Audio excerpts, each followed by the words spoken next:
Hello students, welcome to my study channel ready to read. आज हम reasoning का बहुत ही इंपॉर्टेंट टॉपिक क्लॉक घड़ी चैप्टर को पढ़ेंगे। इसमें जो जल प्रतिबिंब और दर्पण प्रतिबिंब के क्वेश्चन बनते हैं उन सभी क्वेश्चंस को सॉल्व करना सीखेंगे, उसके कंसेप्ट को सीखेंगे। चलिए, तो सबसे पहले हम दर्पण प्रतिबिंब के कंसेप्ट को समझते हैं।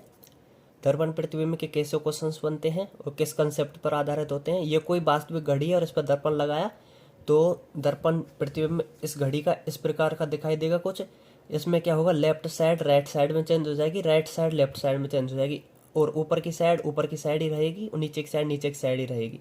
इसमें कोई बदलाव नहीं आएगा। जैसे इधर की साइड 12 बज रहे हैं तो इधर की साइड भी 12 बजेंगे, यहाँ नीचे की साइड 6 बज रहे हैं तो यहाँ भी 6 बजेंगे। लेकिन जो लेफ्ट साइड में 9 बज रहे हैं यहाँ, तो लेफ्ट साइड में यहाँ कितने बज जाएंगे, 3 बज जाएंगे।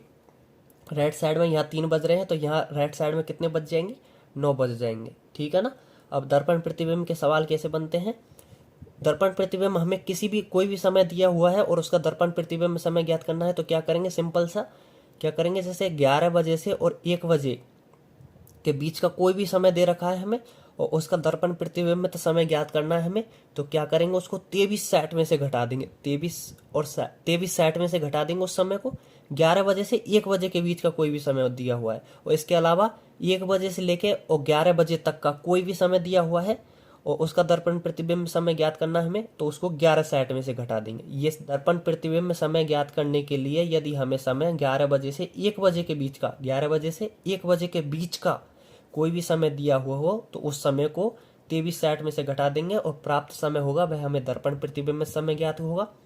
और यदि हमें समय 1 बजे से और 11 बजे तक का, 1 बजे से लेकर और 11 बजे तक का कोई भी समय दिया हुआ हो और उसका दर्पण प्रतिबिंब में समय ज्ञात करना है तो उसको 11 में से घटा देंगे।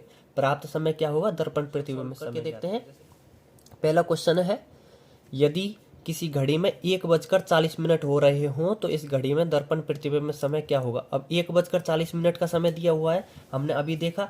यदि 1 बजे से लेके और 11 बजे तक का कोई भी समय हो तो उसको किस में से घटाएंगे, 11 में से घटा देंगे। तो इस समय को 11 में से 1:40 को घटा देंगे तो 0 में से 0 माइनस होगी 0, 6 में से 4 माइनस होंगे 2 और 1 में से 1 माइनस होगा 0 और 1 बच जाएगा। 10:20 का समय प्राप्त होगा। यही इसका क्या होगा, आंसर होगा। अगला एक और क्वेश्चन सॉल्व करके देखते हैं। यदि किसी घड़ी में 12:30 का समय हो रहा हो तो घड़ी में दर्पण प्रतिबिंब में समय क्या होगा। अब हमें क्या समय दिया, 12:30 और हमने क्या देखा था, 11 बजे से और 1 बजे के बीच का कोई भी समय दिया हुआ हो और उसका दर्पण प्रतिबिंब में समय याद करना है, उसको 23 में से घटाना है। हमें क्या दिया हुआ, 12:30 का, 12:30 समय का हमें दर्पण प्रतिबिंब में समय ज्ञात करना है तो उसको किस में से घटाएंगे, 23 में से। तो चलिए इसको 23 में से घटा देंगे 12:30 को, जो प्राप्त समय होगा 11:30। तो ये क्या होगा, ये दर्पण प्रतिबिंब समय होगा और यही इस क्वेश्चन का आंसर होगा। ये दोनों क्वेश्चन एग्जाम में आए हुए क्वेश्चन है। इसी प्रकार के दर्पण प्रतिबिंब के सिंपल से क्वेश्चन बनते हैं। अब अगर आपको ये कंसेप्ट याद है तो आप किसी भी क्वेश्चन को कर सकते हैं। चलिए अभी देखते हैं हम जल प्रतिबिंब वाटर इमेज के क्वेश्चन। घड़ी के जो वाटर इमेज के कैसे क्वेश्चन बनते हैं, सबसे पहले इसका कंसेप्ट समझते हैं। जैसे ये कोई वास्तविक घड़ी है और इसका वाटर इमेज कुछ इस प्रकार का बनेगा। वाटर इमेज मतलब जो लेफ्ट साइड है वह लेफ्ट साइड ही रहेगी, राइट साइड ही रहेगी, लेकिन अप ऊपर है वह नीचे की साइड आ जाएगा और नीचे है जो ऊपर, अप डाउन में और डाउन अप में चेंज हो जाएगा। यदि किसी घड़ी के समय को 18:30 या फिर 17:90, 18:30 में से कब घटाना है और 17:90 में से कब घटाना है, मैं क्वेश्चन सॉल्व करूंगा जब तब आपको बताऊंगा। तो 18:30 या 17:90 में से घटा दिया जाए तो जल प्रतिबिंब में समय ज्ञात हो। सिंपल सा ध्यान रखना है आपको, 18:30 में से घटाना है समय को या फिर 17:90 में से घटाना और जल प्रतिबिंब में समय ज्ञात हो जाएगा। चलिए क्वेश्चन सॉल्व करके देखते हैं। यदि घड़ी में वास्तविक समय 12:30 हो रहे हो तो इस स्थिति में जल प्रतिबिंबित समय क्या होगा। अब हमें समय दिया है 12:30, तो ये 12:30 को मैंने क्या बताया, 18:30 में से या 17:90 में से घटा देंगे। तो इसको 18:30 में से घटाते हैं 12:30 को। 0 में से 0 माइनस होंगे 0, 3 में से 3 माइनस होंगे 0, 8 में से 2 माइनस होंगे 6 और 1 में से 1 0। तो ये 6 बजे का समय निकल कर आता है। विशेष ध्यान ये रखना है कि हमें ये दिया हुआ समय है 12:30, इसको 17:90 में से नहीं घटाना है, क्योंकि यहाँ 30 मिनट दिया हुआ है। ये ध्यान रखना है कि ये 30 मिनट से अगर ज़्यादा है तो हमें इस समय को 17:90 में से घटाना है, वरना 18:30 में से ही घटाना है। जैसे इस समय को अगर हम 17:90 में से 12:30 को घटाएंगे तो आंसर आएगा जो गलत आंसर आएगा। अगर यही समय 12:40 दिया हुआ होता तो क्या करेंगे, तब 17:90 में से घटाएंगे, क्योंकि 40 मिनट दिया हुआ या 30 मिनट से ज़्यादा हो गए तो 30 मिनट में से 40 मिनट घटेंगे नहीं।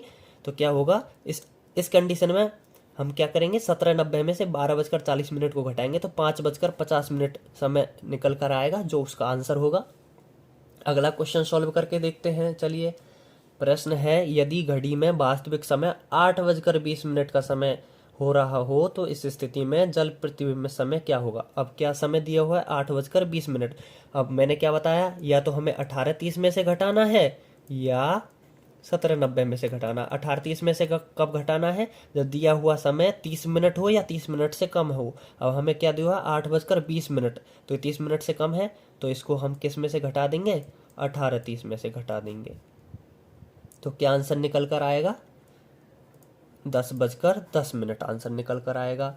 अब हमें यदि यह समय क्या दिया हुआ होता, 8:50 दिया हुआ होता, और हमें इसका जल प्रतिबिंब में समय ज्ञात करना होता, तो हम क्या करते हैं, इस स्थिति में हम इसको 18:30 में से नहीं घटाते, क्योंकि यहाँ 30 मिनट से ये ज़्यादा मिनट दी हुई है, तो इस स्थिति में ये आंसर गलत आता है। तो हम इसको किस में से घटाएंगे, 17:90 में से घटाएंगे। ऐसी स्थिति में अगर 8:50 का समय दिया हुआ होता तो और क्या आंसर निकल कर आएगा, 17 में से 8 जाएंगे तो 9:40 का आंसर निकल कर आएगा।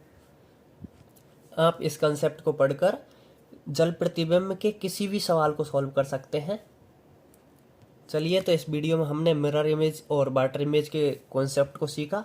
अगर आपको ये वीडियो पसंद आई है तो ready to read YouTube channel को सब्सक्राइब कीजिएगा और इस वीडियो को लाइक ज़रूर कीजिएगा। धन्यवाद, मिलते हैं अगली वीडियो में।